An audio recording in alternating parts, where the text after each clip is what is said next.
What's up, y'all? I am your girl Candy. And right here, I have the legend, my boy, Ceelo with me. And he has agreed to sit down and talk music. Of course. Yes. Family. On that note, well, you know what, Ceelo? It's so much that we can talk about. You being an ATL legend. Lord, it's so hard living this life. You know what I mean? You too. We have that in common. Yes, we have that in common. We have so many things in common, really. Singer-songwriters, you know what I'm saying? East Point, you know what I mean? Point. A constant struggle each and every day. You know, it's so many things. Yeah. But, I mean, where do we begin? Let's start there. The reason why I decided to start doing On That Note is because, you know, now I feel like my career has taken me to so many different places, but I don't really get to talk about music that much anymore. Right. So it's always cool when I get to talk to, you know, to other people that I love and respect from the music industry, and we just kind of reminisce and discuss music and just what you doing, where you been, how you got to where you are, you know, some of the things that you've done, just interesting things that people would want to know about your career that they may or may not have known. First off, I feel like obviously the music game is a lot different now than it was back when we first started, right? So let's start there.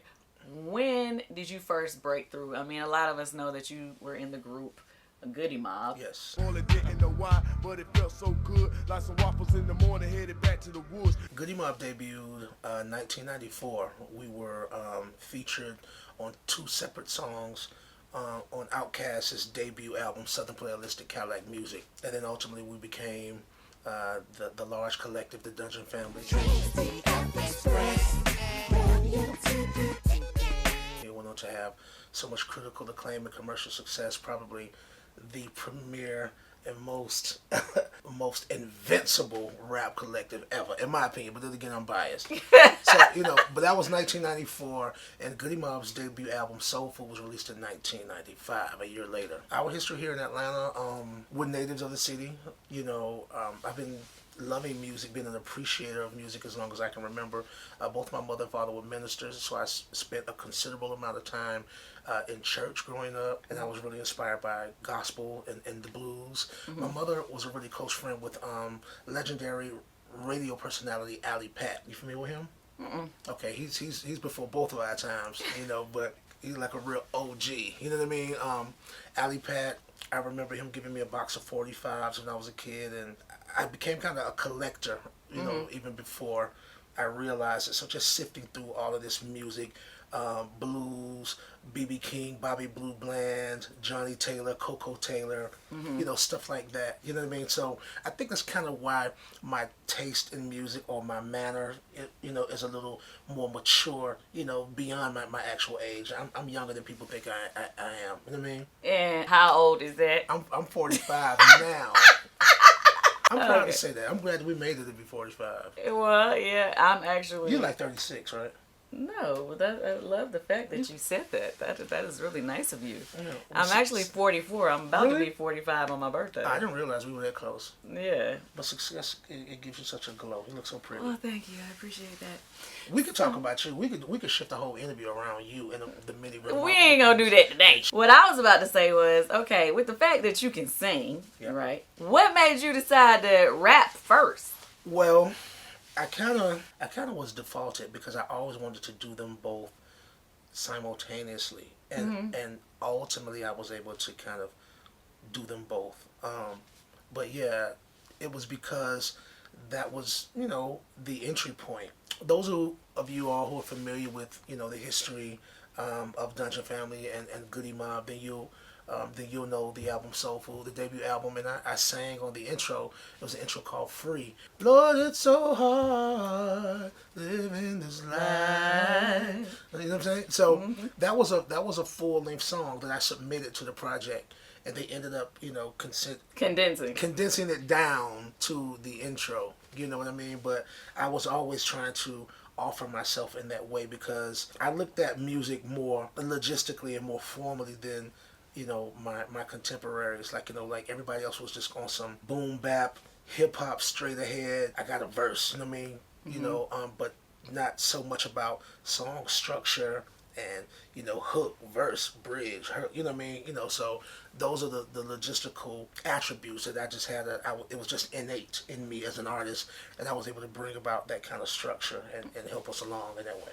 So melody and harmony, hooks and all that kind of stuff, that was my department. Okay, so I don't want to beat a dead horse because people probably have heard this story, and I'm sure, I don't know if they have or if they haven't, but how did you end up separating, for a time being anyway, from the group? We've been doing a lot of press as of late, supporting a new project we put out last year called Survival Kit for our 25th year anniversary, right? So we've been doing a lot of press, and we've been discussing this lately, and people are just kind of being made aware that we weren't necessarily a group initially. So Soul Food initially is a compilation album of 3 entities: myself as a solo artist, Big Gip as a solo artist, and Cujo and Timo. They are the original Goody Mob. Their original group was the Goody Mob Lumberjacks. Got it. But it was Ian Burke, of whom, you know, He helped our group too. Big Brother Ian Burke. He was like our own resident Barry Gordy or somebody. I don't even know what you call him. He's just a wonderful human being. He's had his hand on so many different artists in Atlanta, which I need to have him on this too. Yeah, you should. Like, we just did a documentary for him too. But yeah, he took really good care of us, and it was his idea and intervention and practicality that said, hey, in order to kind of get things moving, why don't you guys join your forces together? You know, we all get across the line, you know, and then you break up into the respective parts. So it was always the plan or the intent, but we didn't really have any foresight on, you know, what the group would become synergy wise, and it would become so beloved, you know, by people. So, you know, we went on to have 3 consecutive gold albums, and, you know, at that point I felt like, okay, it's time for me to, you know, do my thing. So that went from 94 to like 99. Unfortunately, it really wasn't as supported because it kind of came at an inconvenient time, you know what I mean, like for everybody, because, you know, like once you become, you know, dependent, you know what I mean, like on something, you know what I mean, like, you know, nobody was really expecting me to want to make a move at that time, because we were riding on a high.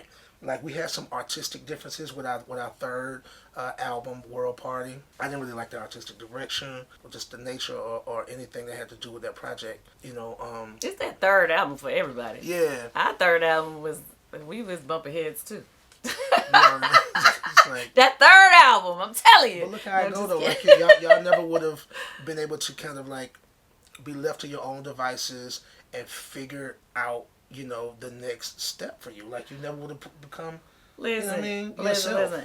I learned that after we branched off and started doing those things that I shouldn't have been angry. But I was angry going through it. You know, like, why this person want to go solo? Why this? Why that? Blah, blah, blah. I was angry going through it. But after I, you know, went through it and then branched off doing my own thing, then I realized if it wasn't for those things happening to push me to go and, you know, become my own person, you know, it was really a blessing. Absolutely. But at the time it was happening. Yeah. I didn't feel it.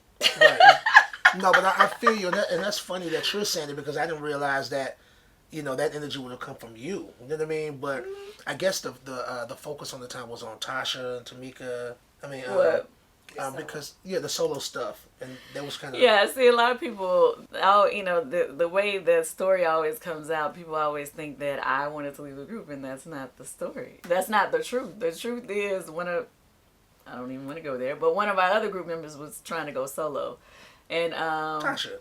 Yeah, basically. Because I know some of the story, you know what I mean? So yeah, I know. Tasha was going to go solo, and so that made it so that, you know, the rest of us had to figure things out, basically. Right. And y'all did.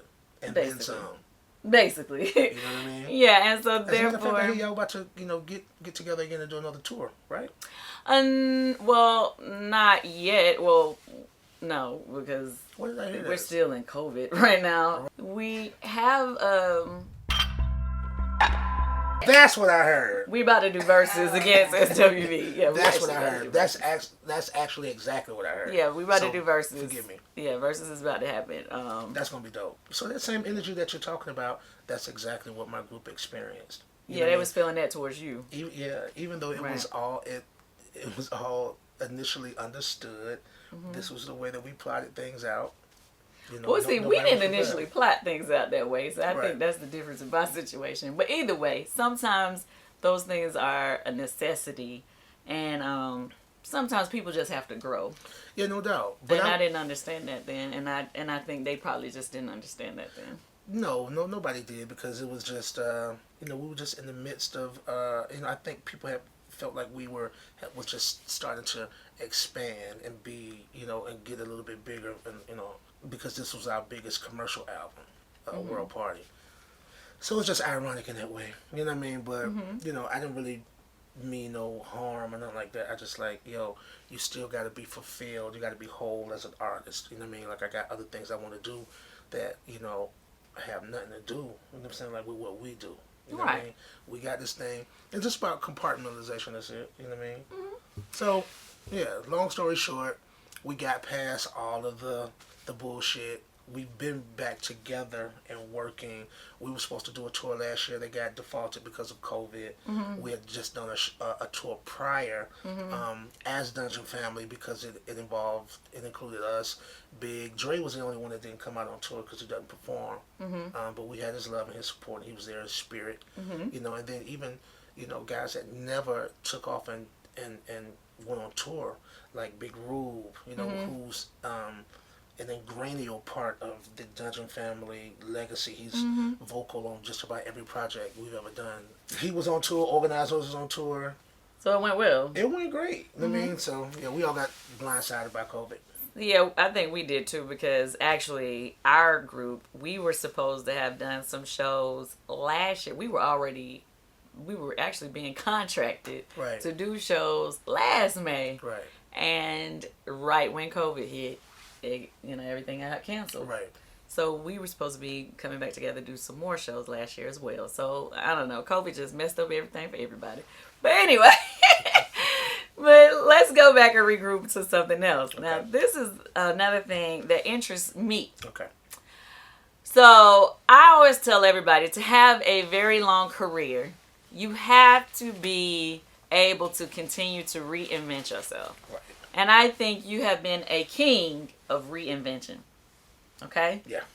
And what I mean by that is, obviously, you started off rapping, you was in a group, you sing, you a songwriter, you've written, you've produced for other artists, you've been a host of shows, you've done so many things. Yes. You know what I'm saying? So, a king of reinvention. Yeah, dude. Now, one of the things that I thought was amazing, and I was wondering myself, how did you do it? When you went to Europe and started Gnarls Barkley, like, how did that happen? I was like, how did he do that? I would have loved to have done that. Like, how did you just start a new group? Okay, this is what happened. I was in an exclusive contract with Arista Records at the time. When that company folded, my deal was defaulted over to Jive Records. They asked me, did I want to go on, because I had it was my last album, so I either would have been reinstated, or I had the option to walk away from it. So I didn't really know them, and I didn't know if we were going to have the same etiquette or attitude, or anything in common. So I decided to become a free agent again.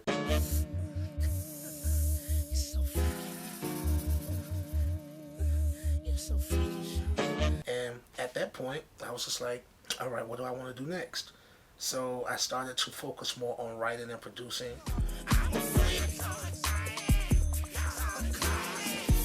An individual by the name of Tori Alamaze, she crossed my path by way of another good friend of mine. She used to do my makeup. Did she? Yes. Tori is a legend in Atlanta. You know what I mean? I met Tori Alamaze years prior as a dancer. When she was introduced to me by another mutual friend and associate, Mike Jackson, I'm like, I know you, what's up? Blah, blah, blah, blah, blah. So it was immediately comfortable. And I was just going through some tracks and stuff and some song ideas that I had. Don't Ya was one of them. Fellas,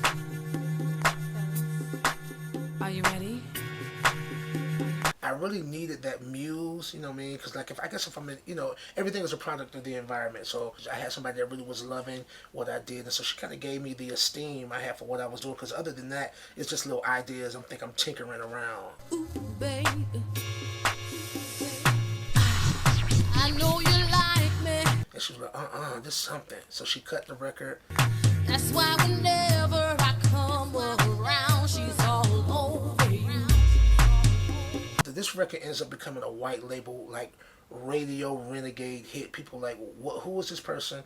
Where did this record come from? Blah, blah, blah, blah, blah. So anyway, Tori, we end up getting her signed to Universal Records. There was a conflict of interest. You know what I mean? Like there was a disconnect. They did not get along. You know what I mean? They dropped Tori and they called me and said, listen, we're sorry this didn't work out. And mind you, I could have protected Tori a little bit more if she had been signed to me in some form or way, but she really wasn't. Okay. The song just came about. Like MJ took the liberty of, he played it at radio, because Mike Jackson is from LA, so he took it to LA and they jumped on it. You know what I'm saying? Like without with no politics or nothing, just off the love, the strength of the record, and it just went.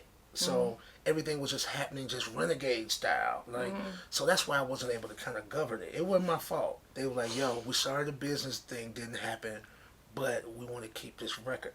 And right then, the tone of that conversation, I knew that they were giving me the ultimatum because they had the power to squash the record.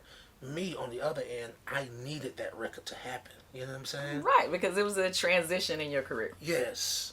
I get that. So with that... I've been there before, right. So I understand it. For you techies out there, I made that beat off... This was the popular keyboard at the time. It was called a motif. It has this little memory card that you put in the back of it, and you can save your little beats. So I don't really consider myself a producer. I'm like an idealist. I'm not like, Teddy Riley, somebody who's like a real producer. I mean, like, but I have good ideas. I didn't think enough of it. It changed the game. Baby, It did. It did. see, I know you like me. I know you like me. I know you do. To make a long story short, in that same relative space, I was just kind of, being just nimble. You know what I mean? Like in, doing this, doing that. Speaking of like this time in my life, I had done a full-length project with Jazzy Faye, who records in this room right here. And I remember that album too. Ladies and gentlemen, And y'all had some jams on there. It was the jam. Ceelo Green, Jazzy Finzel. I say y'all put those songs up on Spotify and make a unreleased music playlist. Now that's the conversation that we just had. Let's just get together, and call it the happy hour, sit around, have some drinks, some laughs, talk loud, talk shit, and play this record. I would love for people to hear it. So, Jazzy, I'm holding you to it. I'll call you and we'll talk about it. Hey girl, let's go have some drinks. I was going to ask you what happened to that. Okay, let me tell you. I was waiting on that one. All right, so look, I recorded a full-length album with Jazzy Faye called Happy Hour. Then It was dope. I was going across town and working with a gentleman by the name of Danger Mouse, of whom I was introduced to by another mutual friend. He came to Atlanta. He's actually from Atlanta, but he wasn't living in Atlanta. He was living in New York or wherever he was living at. So he came down, and we were just, bouncing ideas off of each other, just being, recreational, and just seeing what we could come up with. Jump 'em in like jump rope, double dutch, then turn on the mic with a thumb stroke. Crazy came about. I remember when I lost my mind. The Nas Barkley song. When you're out there without care, was out of touch. And this song got leaked, and through the leak, it went #1. Can't make me crazy.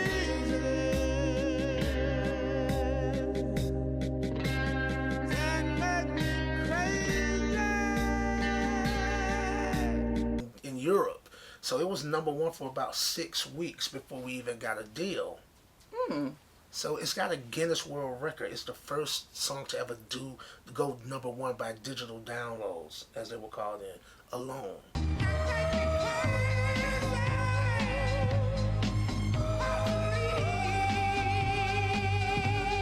So some random way it got leaked, and you didn't even have any intention to do that?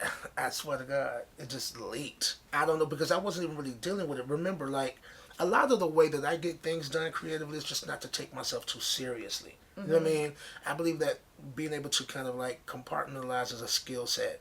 So the Happy Hour album, for example, with Jazzy Faye is a totally different vibe. Yeah. Totally different space. It's like, if y'all familiar with Jazzy vibe, it's all fun and party vibe. Hey, hey, hey, hey, hey, hey.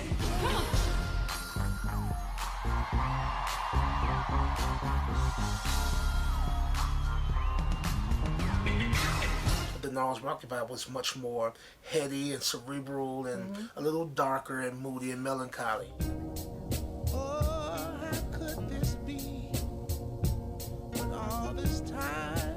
And I'm a Gemini, so I can be both of these people pretty easily. What happened with that, how it ended up blowing up so big in London, because it went to #1 in London, and it became a phenomenon. And then we ended up getting signed to a European label. We got signed to Warner UK. So the deal was so big, we got signed in the States, in that Atlantic Records in the States and Warner UK. So that deal was split between two labels. So we had, our territory was worldwide. That's why that record was able to be exploited in that way. So the thing that happened with Happy Hour is we recorded an entire album without a contract. You just got off of work. And I'm just telling this, you know what I mean? Like, maybe Jazzy would come in and do another segment about it, but we had shot a video, we had did a promo tour. Ladies, it's good to see you laughing. Love is in the air. You all look smashing. Performances on Soul Train, all kind of stuff. Put on my slip and slides, cause we're stepping out tonight. Because I actually was friends and around at that time and was listening to the music, and I know that project was dope as well. Right. So how did that affect your friendship? I think it wasn't really, it hasn't even really been a conversation until recently. We kind of just started talking about this stuff. You know what I mean? Because, you know, there was fault on both ends. Maybe I could have been a little bit more transparent, but I didn't really think it had anything to do with him. You know what I mean? Because I didn't really know what to consider what we were doing. It was just recreation. I was rocking with Jazzy because I think he's talented, and he was also a personal friend of mine too. So we just rocking, and, you know, but they probably could have, you know, tied up, you know, those loose ends as far as our business and formalized those agreements earlier on in the process, because we did everything a actual project release would entail. You know, we went on a promo tour, did press, all of that stuff. But we had never signed a contract. So him not really knowing that I was across town working on another project too, when that happened and that took off and we signed, I wasn't even really thinking that it would default this entire project. I wasn't even really thinking. You know what I'm saying? How you wasn't thinking? You didn't even tell him about it? Because the record got leaked. Well, I was reveling in my free agency. Like, you know. You were dating. Yes, speed dating.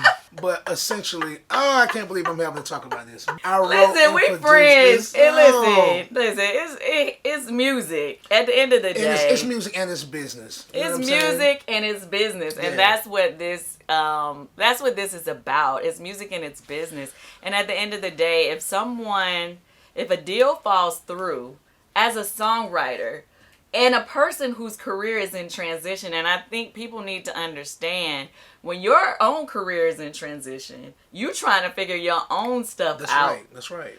You can't just sit around with a record and let that record die. Not at all. Because if a record doesn't, like, if an artist doesn't have a deal, yeah, it could do a little something. Or if you have a record that's on a label that has a full steam backing behind them, that record can go. Absolutely. So it's like you have to make decisions sometimes as a writer, producer, or whatever. What am I going to do with my music? Do I want my copyright to be as big as it can be? And yeah, sometimes you have to make hard choices. It was hard. It was hard because we were friends. We were dear friends, but you know, we had to make amends and, you know, get through it. And it was rough for a little while. All right, so let's move right along. All right. What I spoke to you about this briefly before. So you went on, you've done great things.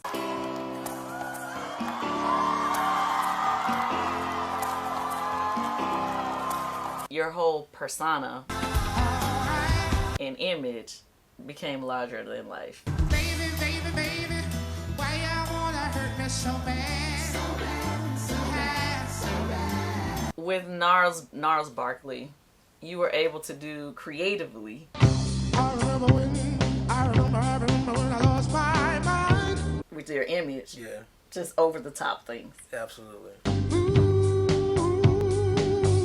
which also is pretty cool. Thank you. And that's what I was saying about the whole being able to Reinvent. yourself. Yeah. So, mentally, what were you thinking? What made you say, I'm just going to put this on today? You know what? Okay, I'll tell you what. I love artists like David Bowie, Madonna, Grace Jones. You know, all of the garb and costuming and pageantry of all of those big bands like Earth, Wind and Fire of the 70s, you know, whomever it may be, because everybody had to distinguish, you know, and signify themselves stylistically and sonically. I'm inspired by that era, and I just feel like, yo, you're not supposed to just roll out of bed and get on stage. You know what I'm saying? Like, it's go time. So I always wanted to look as colorful or as exceptional as, you know, the sound of the music. You know, I've heard Dre describe it like that too. I want to look like the music. You know what I mean? So I just knew I had a license. And at the end of the day, I'm really on some entertainment shit. I just like to entertain people because a lot of my style stems from sense of humor. I like to make people laugh.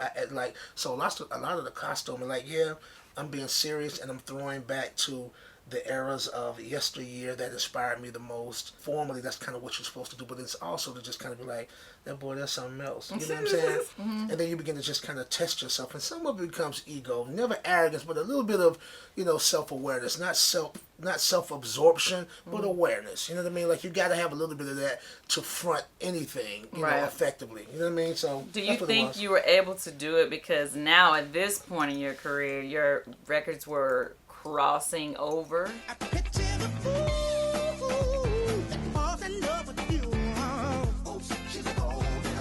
In a sense, meaning, you know, Gnarls Barkley is, you know, worldwide, you know, European. Right. I think people love that over the top. Because people want to be free. Yes, right? they do. They definitely do. And just the uniqueness of it all. I think people just love that. And definitely just the boldness. Absolutely.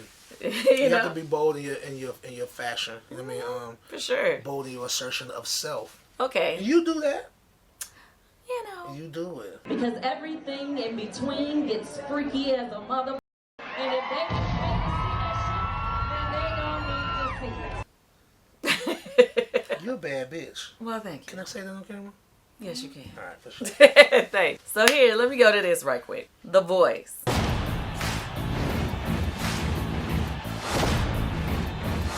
Loved you on The Voice. I mean, I felt like you definitely added your flair to The Voice. I tell you what, coming from the South, there's a difference between a singer and a singer. Why did you leave The Voice? Since I had done costuming on the black side, on the, not even the white side, but on the world side, on the world stage, it was only right that I bring my little trunk of trinkets, you know, and gags and stuff like that to the set of The Voice. I'm excited because I have no idea what to expect, and I think that's probably the most attractive part about the entire experience, not really knowing, you know what I'm saying, just kind of going blindly. I didn't want to just be employed by the affirmative action. It's almost like you just gotta have one minority on the stage. I mean, like, and that's how it can feel if you're dormant or if you're complacent, you know, in that way. But what I wanted to do is make myself invaluable and unforgettable, because I just felt like, you know, this is a dream come true. I mean, I'm finally being successful at just being myself. When you get on this stage and you perform this duet, the viewing audience is enormous, right? Imagine that enormity in comparison to the one of one that you are. Mathematically, that means there are more that need than that have to give. So feel purposed in that. You know what I'm saying? You're good, man. And I'm like, as long as I can do that, I can be myself for as long as this lasts. You know what I mean? So it felt really easy, really comfortable. And again, that honesty and that genuineness is something that translated. I cannot sing it and not be soul. I cannot write if it not be from experience. But why I left the show is because we had a big conversation about them not wanting the format to become stale, and they wanted to do basically what I call like musical chairs, but it made sense because there's different artists, like that represent a different perspective, and they wanted to make sure that the scope was broader. So just making interchangeable coaches and stuff like that was just something that they thought was practical. In my personal opinion, now remember I'm biased, but the original cast, myself, Adam Levine, Christina Aguilera, and Blake Shelton,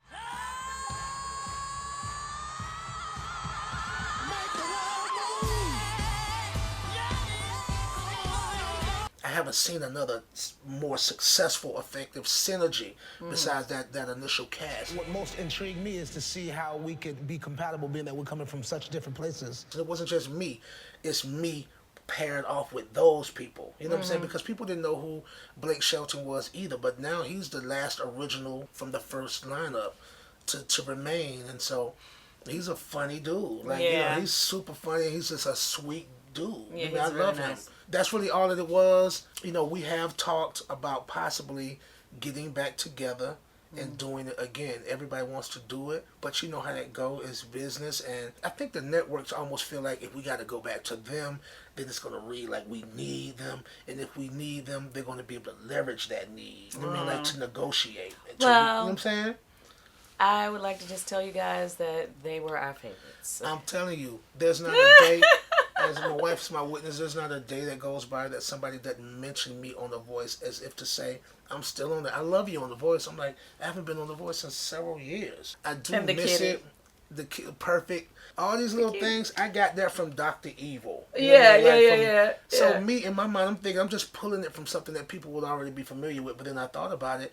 Dr. Evil is not a real person. Like, I'm a real person. That's why I had a different effect. So people love the cat Perfect. And I love animals. So I adopted a rescue unit. You know what I mean? I adopted them and, just to pour back over into their efforts. You know what I mean? That's where the cat comes from. And then, I had an episode where I had the snake, I had a llama, dogs, everything. I just said, bring all your animals over here. We'll just use them some kind of way. Okay, now you're going too far. Okay, anyway. But I miss it though. I miss it because it gave me a place to be whole. It's like a playground. You know what I'm saying? Like to just have fun, and people loved it, and I loved it too. So like I miss that platform. You know what I mean? But I took what I did, and then I went to Vegas, and I made a little bit of history. I was one of the first black independent shows on the Las Vegas Strip.